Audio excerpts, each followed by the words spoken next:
ॐ भद्रं कर्णेभिः शृणुयाम देवा भद्रं पश्येम्क्षभिः यजत्राः स्थिरैरङ्गैस्तुष्टवागुंसस्तनूभिर्वशेम देवहितं यदायुः।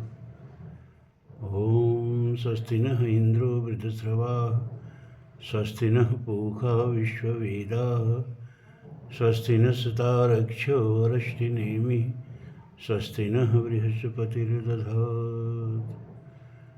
ॐ विश्वानि देव शवितुर्दुरितानि पराशु यद्भद्रं तन्नयाशु। धर्मप्राण सज्जनों,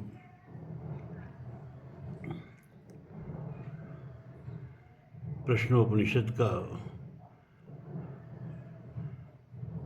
चौथे प्रश्न का 9वां मंत्र।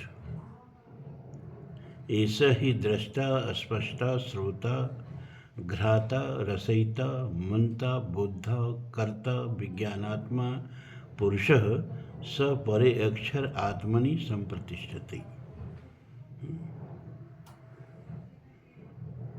ऋषि बता रहे हैं कि ये रोज इस शरीर के सारे देवता, शरीर में सारे देवता निवास कर रहे हैं। ये पूरा शरीर देवालय है। मन से लेकर 5 भौतिक तत्वों से लेकर 5 प्राण से लेकर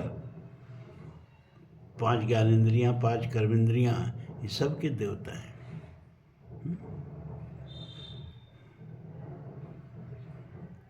और ये सुषुप्तावस्था में ये सब, जैसे सूर्य का बिंब सूर्य में चला जाता है, जल में सूर्य का बिंब पड़ रहा है और जल सूख गया तो सूर्य का बिंब कहाँ गया? सूर्य में चला गया। ठीक इसी तरह से ये सब रोज परमात्मा को निद्रावस्था में प्राप्त हो जाते हैं। इसीलिए निद्रा में कोई दुख नहीं होता है। दुखी से दुखी व्यक्ति है, छटपटा रहा है, लेकिन डॉक्टर नींद की दवा दे देते हैं। जब सो गया तो वहाँ कोई दुख नहीं है, जगह फिर सब दुख आ गए। सो गया तो क्यों कोई दुख नहीं है? क्योंकि वो परमात्मा की शरण में चला गया, जिसका बिंब था उसमें चला गया। जिसका बिंब था उसमें चला गया। और सुखी मीन जह नीर अगाधा जिम हरि शरण एक बाधा। अब परमात्मा के चरणों में भला दुख कहाँ से जाएगा? अब यहाँ इस मंत्र में कह रहा है कि सारे देवता तो चले ही जाते हैं, परमात्मा में समा जाते हैं, लेकिन ये जो चेतना इसमें बैठी है शरीर के अंदर, ऐसा ही दृष्टा, यानी यह जो दृष्टा माने देख रहा है, स्पृष्टा जो स्पर्श कर रहा है, श्रोता जो सुन रहा है, घ्राता जो सूंघ रहा है, रसयिता जो रसना के माध्यम से रस का आनंद ले रहा है, मनता जो मन से मनन कर रहा है, बोद्धा जो बुद्धि से विमर्श कर रहा है, कर्ता जो 5 ज्ञानेंद्रियों से कर्म कर रहा है, विज्ञानात्मा पुरुष वह सारे विज्ञानों को जानने वाला जो पुरुष है, चेतन है, स परे अक्षर आत्मनि संप्रतिष्ठित है। वह भी उस परे अक्षर अविनाशी परमात्मा में संप्रतिष्ठित हो जाता है। इस शरीर में आंखें नहीं देखती, आंखों के पीछे जो चेतना बैठी है वो देखती है। सारी कर्मेंद्रियों के पीछे जो चेतना बैठी है ना, कान के पीछे बैठ के वहीं सुन रही है, मन के पीछे बैठ के वहीं मनन कर रही है। कौन? ये जो शरीर में चेतना है। चेतना चली जाए,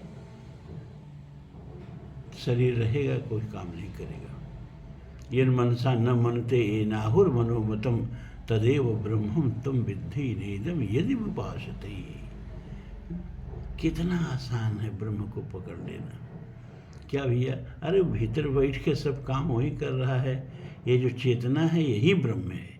प्रज्ञानम ब्रह्म, 4 महावाक्य में पहला महावाक्य ऋग्वेद के यही है। इसके बाद हम ऐतरेय उपनिषद शुरू करेंगे। उसी उपनिषद से मंत्र लिया गया है, प्रज्ञानम ब्रह्म। ये शरीर के अंदर जो प्रज्ञान माने चेतना है,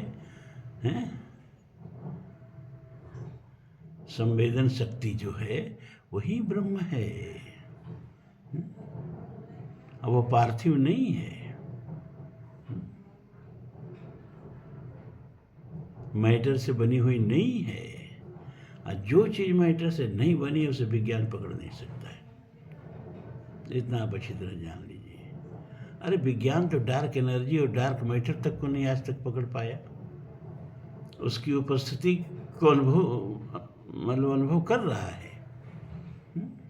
डार्क एनर्जी और डार्क मैटर की उपस्थिति तो उसको मतलब विज्ञान स्पष्टता अनुभव कर रहा है, लेकिन उसको पकड़ नहीं पा रहा है। इस सारी आकाशगंगा कुम्हार के चाक की तरह बहुत तेजी से घूम रही है। इसके केंद्र में एक ब्लैक होल है, कृष्ण छिद्र तारा, जो सूरज के द्रव्यमान से करोड़ों नहीं अरबों गुना ज़्यादा है और पूरी आकाशगंगा को बांधे हुए है। और आकाशगंगा जैसे कि वो कीली पर कुम्हार का चाक घूमते हैं ना, वैसे उसको कीली बना के पूरी आकाशगंगा में जो अरबों अरबों तारे हैं, कितने तारे हमें ठीक से गना नहीं जा सका है। कुछ लोग 200 अरब बताते हैं, कुछ लोग 400 अरब बताते हैं, इतना अंतर।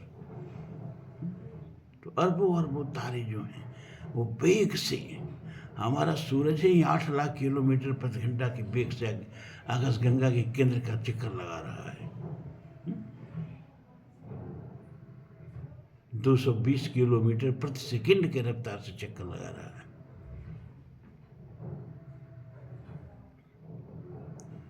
तो जितनी तेजी से आकाशगंगा घूम रही है, एक आप ले लीजिए ढेला और उसको में रस्सी बांध दीजिए और अपने चारों तरफ खूब तेजी से घुमाइए। तो जो बहुत वेग बढ़ेगा ना, तो रस्सी चुरा करके और वो जो ढेला है, वो जो पत्थर है ना, वो बहुत दूर फेंक जाएगा। तो वैज्ञानिकों ने गणित लगाया कि जिस रफ्तार से ये ग्रह नक्षत्र वो आकाशगंगा के केंद्र के चारों तरफ चक्कर लगा रहे हैं, इनको बिखर जाना चाहिए। ये गुरुत्वाकर्षण जो ब्लैक है ना, कृष्ण छिद्र तारा, ब्लैक होल जिसको बोलते हैं अंग्रेजी में, उसके गुरुत्वाकर्षण की शक्ति से ये जो वेग से घूम रहे हैं, तो सेंट्रीफ्यूगल फोर्स, अपकेंद्रित बल उस बहुत ज़्यादा है और उसका हाथ झटक के इन सूरज के सभी ग्रहों को और आकाशगंगा के सभी तारों को, अरबों अरबों तारों को आकाश में फेंक जाना चाहिए। लेकिन नहीं फेंकता है। क्यों? क्योंकि कोई ऐसी चीज़ और है जो इसको बांधे हुए है, लेकिन वो विज्ञान के पकड़ में नहीं आ रही है। तो विज्ञान ने उसका नाम दिया डार्क मैटर और एक गणित लगाया कि पूरे ब्रह्मांड में डार्क मैटर करीब 27-28% है। यानी पूरे ब्रह्मांड के द्रव्यमान का 27-28% डार्क मैटर है, जो आकाश को, पूरे ब्रह्मांड को, क्योंकि हमारी आकाशगंगा की तरह से 3 ट्रिलियन आकाशगंगाओं का पता चल चुका है।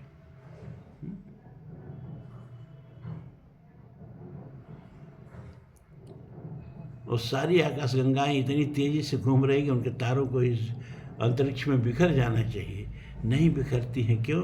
क्योंकि यही डार्क मैटर उनको कस करके पकड़े हुए हैं। तो डार्क मैटर की उपस्थिति का तो पता है, लेकिन डार्क मैटर विज्ञान के पकड़ में नहीं आ रहा है। अपनी उपस्थिति बता रहा है, लेकिन इसकी ज़्यादा उसको, इसके इंस्ट्रूमेंट के पकड़ में नहीं आ रहा है। उसी तरह डार्क एनर्जी है। ये पूरा जो मैटर्स है जिससे ब्रह्मांड बना है, वो पूरे अस्तित्व का केवल 5% है और 28% हो गया डार्क मैटर है। और बकिया जो 67% है वो क्या है? वो डार्क एनर्जी है। उसकी भी उपस्थिति का पता चल रहा है। क्यों? क्योंकि विज्ञान के अनुसार बिग बैंग से इस ब्रह्मांड का निर्माण हुआ है, एक महाविस्फोट से। तो महाविस्फोट हुआ तो सेंट्रीफ्यूगल फोर्स जो है उस एक बिंदु में बिखरे हुए सारे ब्रह्मांड के द्रव्यमान को बड़ी तेजी से उछाल दिया अंतरिक्ष में। उससे आकाश का भी निर्माण हुआ, समय का भी निर्माण हुआ, मैटर का भी निर्माण हुआ। तो ये जो अपकेंद्रित बल है, अब विज्ञान के हिसाब से 13 अरब 80 करोड़ वर्ष पहले वो बिग बैंग हुआ था, महाविस्फोट हुआ था। तो अब तक वो अपकेंद्रित बल को रुकना चाहिए, अब तो उसको सेंट्रीपिटल फोर्स में बदल जाना चाहिए, अभिकेंद्रित बल के रूप में बदल जाना चाहिए। लेकिन अभी भी वो अपकेंद्रित बल ही काम कर रहा है, और काम कर रहा होता तो भी उतनी आश्चर्य की बात नहीं है। उसमें एक्सेलरेशन हो रहा है, उसमें त्वरण हो रहा है, ये ब्रह्मांड के फैलने की गति बढ़ती जा रही है। ये बहुत आश्चर्य की बात है। तो क्यों बढ़ती जा रही है? फिर वैज्ञानिकों ने गणित लगाया तो कहा कोई ऊर्जा है जो इस ब्रह्मांड को फैला रही है और हम लोगों के पकड़ में नहीं आ रही है, और वह ऊर्जा इस ब्रह्मांड के समूचे एग्जिस्टेंस का, अस्तित्व का 67% है। तो ऊर्जा, मैटर जब अभी विज्ञान के पकड़ में नहीं आ रहा है तो परमात्मा है और इस चेतना कैसे पकड़ में आएगी? हैं? ईश्वर को अनुभूत किया जा सकता है, लेकिन किसी वैज्ञानिक उपकरण उसको पकड़ा नहीं जा सकता है। तो ये जो चेतना है हमारे शरीर में, यह भी जो है उस परमात्मा में निद्रा की अवस्था में सो जाती है जाके। परमात्मा की में सूरज का बिंब सूरज में, और ये सब परमात्मा का बिंब परमात्मा में चला जाता है। अब 10वां मंत्र, परमेवाक्षरम प्रतिपद्यते स यो ह वै तदच्छायम अशरीरम लोहितम अलोहितम शुभ्रमक्षरम वेदयते यस्तु सौम्य स सर्वज्ञ सर्वो भवति तदेश श्लोक। परम एव अक्षरम प्रतिपद्यते स यो ह वै तदच्छायम अशरीरम अलोहितम शुभ्रम अक्षरम वेदयते यस्तु सौम्यो ह यह वै, निश्चय ही जो कोई भी तद अच्छायम, उस छाया रहित। देखो, छाया बिना मैटर के पड़ नहीं सकती। जब तक प्रकाश की किरणों का कहीं अवरोध नहीं होगा तो छाया पड़ेगी कैसे? और ईश्वर का निर्माण मैटर से नहीं है। चिदानंदमय देह तुम्हारी, चित्त और आनंद है वो, उसमें सत माने मैटर नहीं है, इसलिए उसकी छाया नहीं पड़ती। और शरीरम, उसका कोई शरीर नहीं है भैया। शरीर तो एक परतंत्रता है ना, शरीर तो एक लिमिटेशन है ना, चाहे जितना विराट शरीर हो। कुछ लोग कहते हैं कि परमात्मा का शरीर ये ब्रह्मांड है, कुछ लोग और आगे बढ़ के कहते हैं कि उधर माँ सुनो अंड जराया देखो वो ब्रह्मांड लिखाया। परमात्मा के पेट में ही सारा ब्रह्मांड है। तो कहीं न कहीं आप परमात्मा के शरीर की कल्पना कर रहे होते हैं। तो जितना विराट शरीर हो, सारा नाभ्यामासी दंत रक्ष गुम शिष्णु दो संवर्त ऋग्वेद कहता है कि उनकी नाभि ही अंतरिक्ष है। लेकिन भैया जब आप शरीर की कल्पना कर रहे हैं तो ब्रह्म को लिमिट कर दे रहे हो। ये सब बातें एक अनुमान लगाने के लिए आपके लिए हैं कि वो ब्रह्म कितना विशाल है, कैसे समझाया जाए, जिसका आकार नहीं, जो शब्दों से परे है। मन समेत जय जान न बानी, तर्क न सके सकल अनुमानी। उसको शब्दों में व्यक्त करना पड़ता है तो इसी तरह से व्यक्त किया जाता है। कितना विराट है कि उसकी नाभि ही अंतरिक्ष है जिसमें अनंत कोटि ब्रह्मांड धावमान है। लेकिन फिर भी मत समझ लेना कि उसका शरीर है। शरीर तो एक लिमिटेशन है। परमात्मा अशरीरी है, उसका कोई शरीर नहीं है। बिन पग चलई सुनई बिनु गाना, कर विद कर्म करई विधि नाना। आनन रहित सकल रस भोगी, बिनु बाणी बक्ता बड़ जोगी। तन बिनु परस नयन बिनु देखा, गहई ग्राण बिनु बास ये सीखा। कोई आकार नहीं। अच्छा, कोई आकार नहीं है, रहता कहाँ है? कोई एक स्थान में वही व्यक्ति रह पाएगा, वही चीज रह पाएगी, व्यक्ति कहना उचित नहीं है यहाँ, जिसका कोई आकार हो। उसको रहने के लिए स्पेस चाहिए, स्थान चाहिए, रूम चाहिए। रूम माने कमरा नहीं होता है, अंग्रेजी में रूम माने होता है स्थान। रूम माने स्थान, तो उसको रहने के लिए रूम चाहिए। लेकिन जिसका आकार ही ना हो, उसको रूम की क्या आवश्यकता है? वो कहाँ रहेगा? का सर्वतः पाणिपादो तत् सर्वतः अक्षशिरोमुख, सर्वतः श्रुतमल्लोके सर्वम् आवृत्य तिष्ठति, तद्देज तद्नेज तद्दूरे तदन्तुके तदन्तुरस्य सर्वस्य तत्सर्वास्य बाह्यत। वो तो सब जगह है, क्योंकि उसका कोई आकार नहीं है, कोई लिमिटेशन नहीं है। इसलिए हर जगह हाथ है, हर जगह पैर है, हर जगह आँख है, हर जगह कान है, हर जगह मुंह है।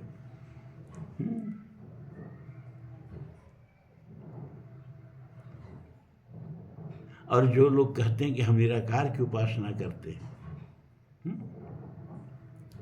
और जो साकार की उपासना करते हैं, हिंदू उनकी मूर्तियों को तोड़ टाल देते हैं। अपने को बुद्ध शिकन कहते हैं। बुद्ध शिकन होना कुछ धर्म वालों के लिए बड़े गौरव की बात है। बुद्ध शिकन माने मूर्तियों को तोड़ने वाला। तो कहते हैं कि हम निराकार की उपासना करते हैं, तो परमात्मा को आकार क्यों दे रहे हो? लेकिन हम बताएं कि निराकार की उपासना केवल सनातन धर्म में होती है, और किसी भी धर्म में निर्गुण निराकार की उपासना नहीं होती है। कैसे भैया? अरे और धर्म वाले भगवान परमात्मा कहाँ रहते हैं?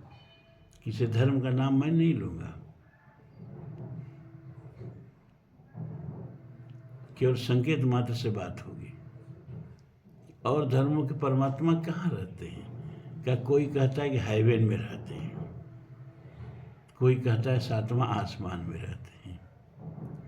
अच्छा, हम एक स्पेस चुन लिया ना, एक रूम चुन लिया ना, एक स्थान चुन लिया ना, जहाँ आपका निर्गुण निराकार रहता है। अब मैंने कहा ये साइंटिफिक बात है कि जिस चीज़ का कोई आकार ही नहीं हो, वो कहीं एक जगह रह ही नहीं सकती। कहीं एक जगह रहने के लिए कोई न कोई, चाहे जितना सूक्ष्म हो, चाहे जितना बेढब हो, कोई जरूरी नहीं कि मानवाकार हो,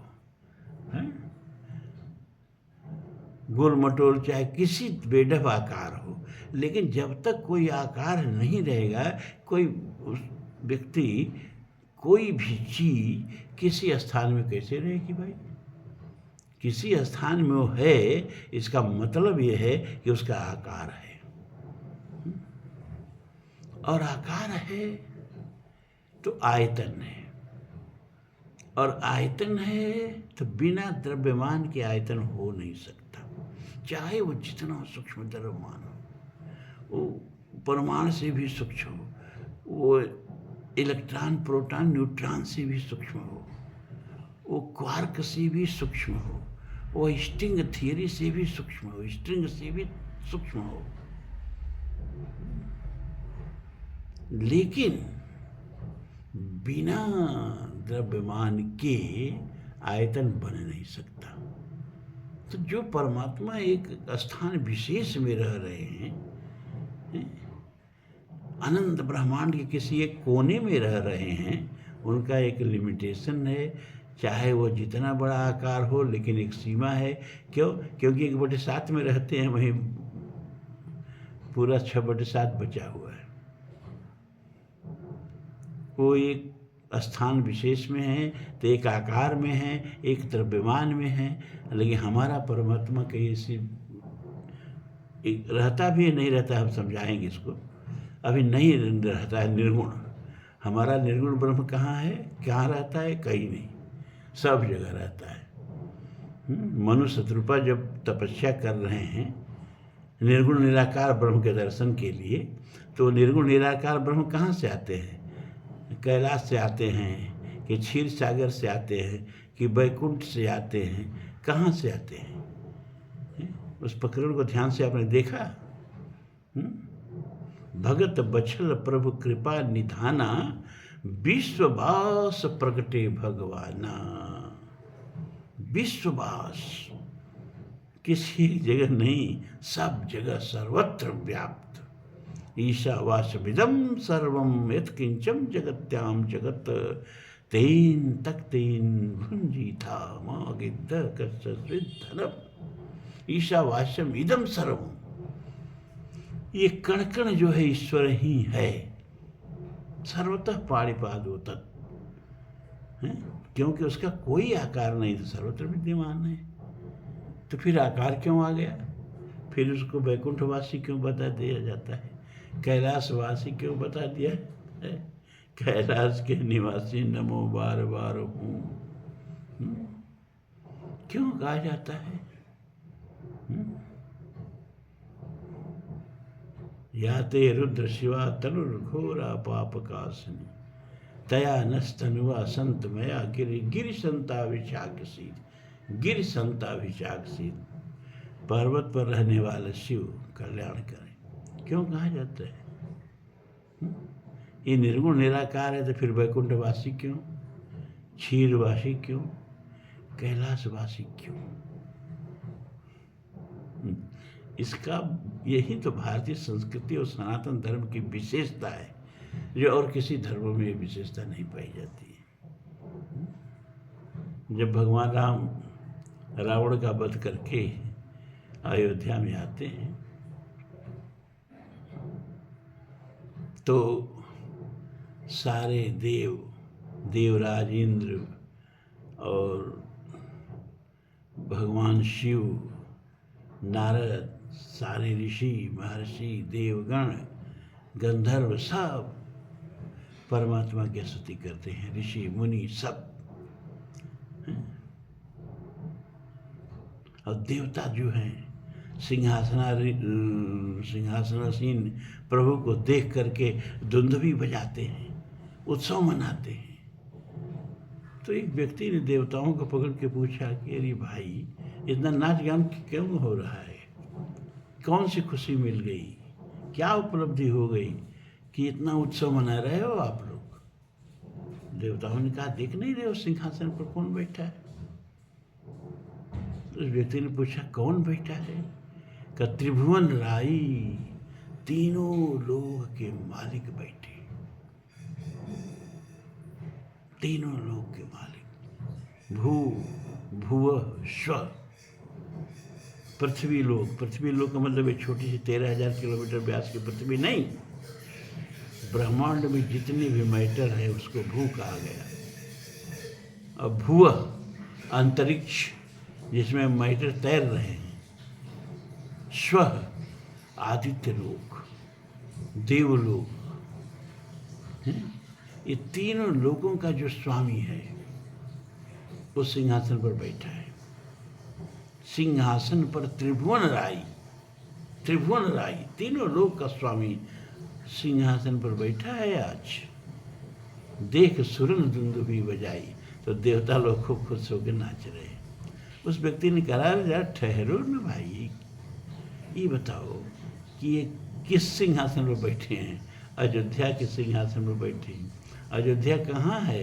भारत में।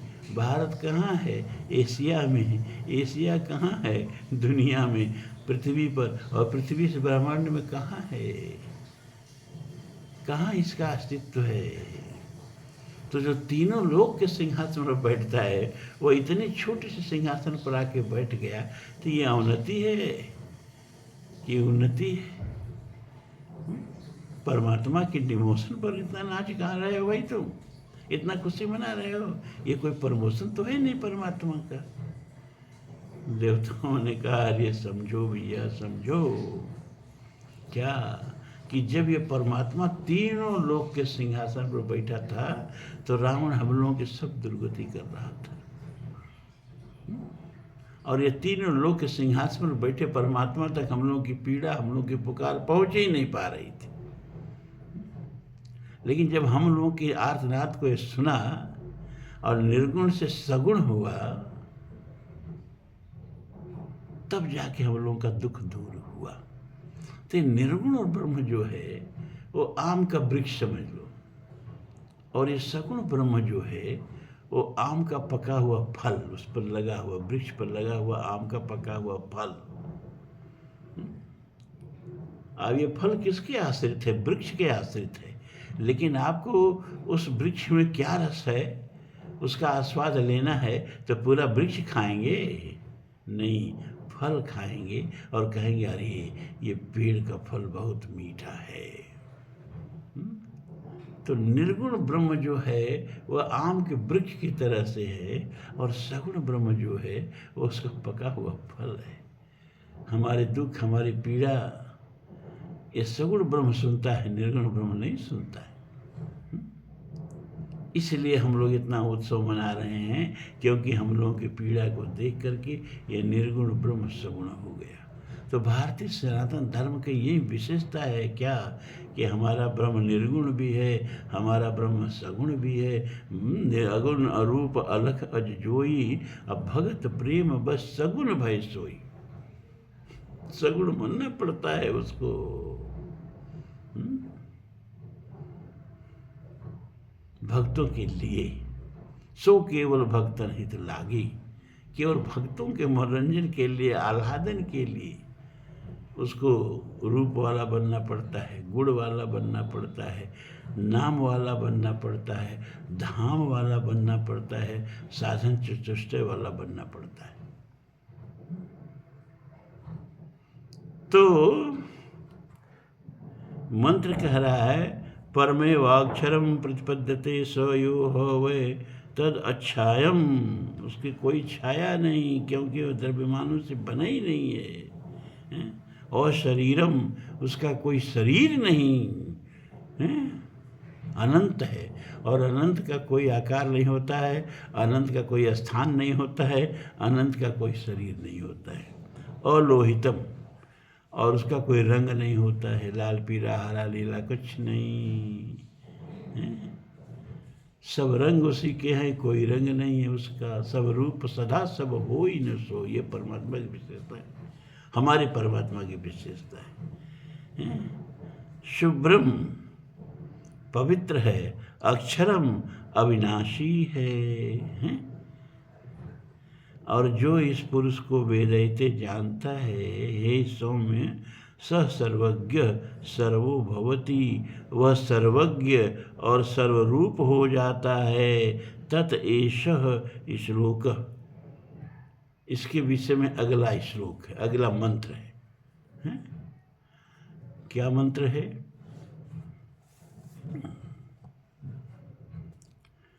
विज्ञानात्मा सह देवैश्च सर्वे प्राणभूतानि सम्प्रतिष्ठन्ति, यत्र तदक्षरं वेदयते यस्तु सौम्य स सर्वज्ञ सर्वमेवाविवेशयति। यत्र माने जिसमें, प्राणा माने समस्त प्राण, भूतानि च पांचों भूत, तथा सर्वे देवै सह संपूर्ण इंद्रियां और अंतःकरण के सहित विज्ञानात्मा विज्ञान स्वरूप यह जीव संप्रतिष्ठन्ति आश्रय लेते हैं।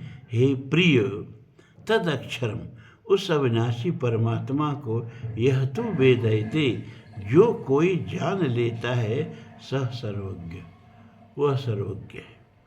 सर्वम एव, वह सर्वरूप हो जाता है, वह सर्वरूप होकर के परमात्मा में प्रविष्ट हो जाता है। सोई जाने जहि देव जनाई, जानत तुम्हें तुम्हें हो जाई। तुम्हारी कृपा तुम्हें रघुनंदन, जाने भगत भगत गुरुचंदन। इस प्रकार यह चौथा प्रश्न समाप्त हो गया।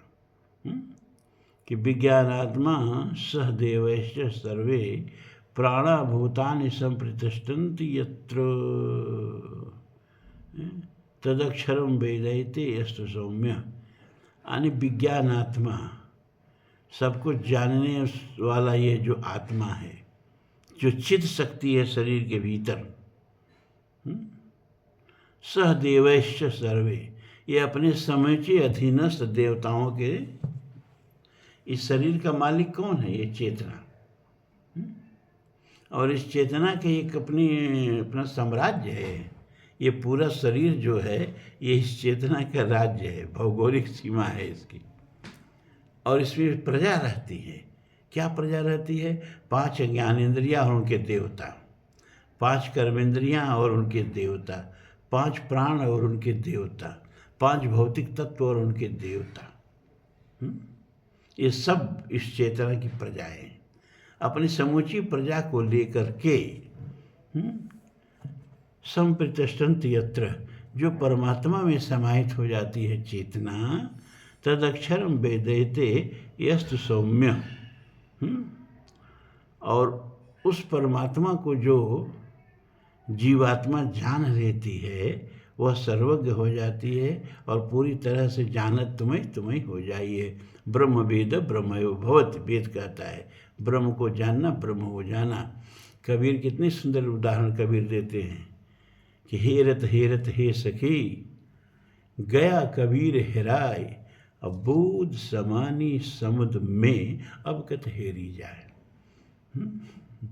हम बूद हैं, वो समुद्र है, लेकिन जिस दिन हम उसको जानेंगे, यानी बूंद जिस दिन समुद्र को छू लेगी वो समुद्र हो जाएगी। आप हजारों बूंद उसमें से असंख्यों बूंद निकाल लें, उस बूंद को नहीं ढूंढ सकते, क्योंकि वो तो समुद्र हो गई। जानत तुम्हें हो जाए, बूंद समान इस समुद्र में अब कत हेरी जाए। जल में कुंभ, कुंभ में जल है बाहर, भीतर पानी अफूटा कुंभ, जल जल ही समाना, यह तत् कथय ज्ञान। तो हम लोग तो उसी रास्ते पर चल रहे हैं, परमात्मा अन्वेषण के रास्ते पर ही चल रहे हैं, अथा तो ब्रह्म जिज्ञासा। अब प्रश्न ये है कि किसके अंदर कितनी भूख है, किस भूख से, किस बुभुक्षा से प्रेरित होकर के आप लोग आके सुबह बैठ जाते हो सत्संग की टाट पर, कितनी भूख है। और जब पेट भर जाता है तो आदमी जो डाइनिंग टेबल से उठ जाता है, और जब तक पेट नहीं भरता है तब तक वो भोजन करता रहता है। भगवान से प्रार्थना करिए कि यह ज्ञान की भूख आपकी तब तक न मिटे जब तक परमात्मा साक्षात्कार न हो जाए। अभी तो शुरुआत है। ये हम समझ रहे हैं कि 391-92वां एपिसोड बना है अभी ये कितना धुआ है, तो शुरुआत है।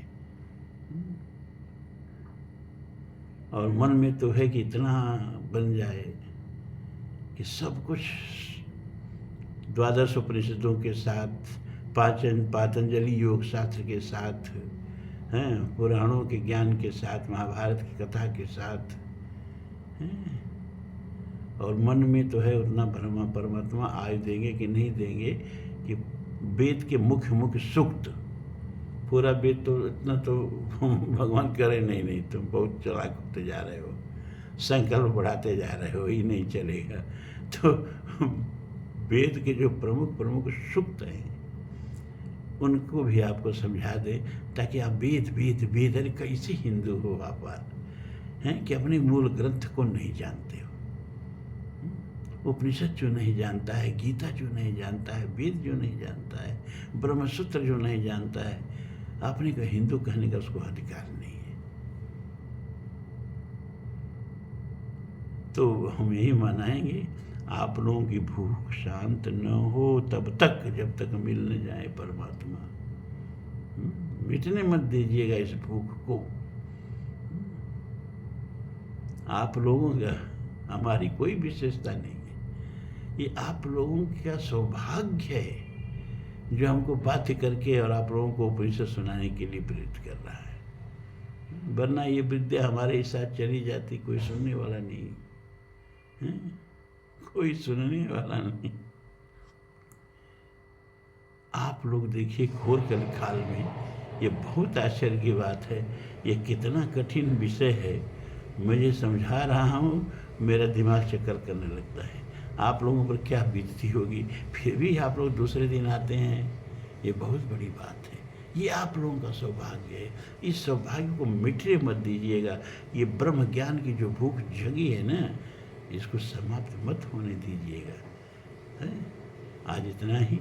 ओम पूर्णमदः पूर्णमिदं पूर्णात् पूर्णमुदच्यते पूर्णस्य पूर्णमादाय पूर्णमेवावशिष्यते। सर्वे भवन्तु सुखिनः, सर्वे सन्तु निरामयाः, सर्वे भद्राणि पश्यन्तु मा कश्चित् दुःखभाग् भवेत्। असतो मा सद्गमय तमसो मा ज्योतिर्गमय मृत्योर्मामृतं गमय। ओम शांति शांति शांति।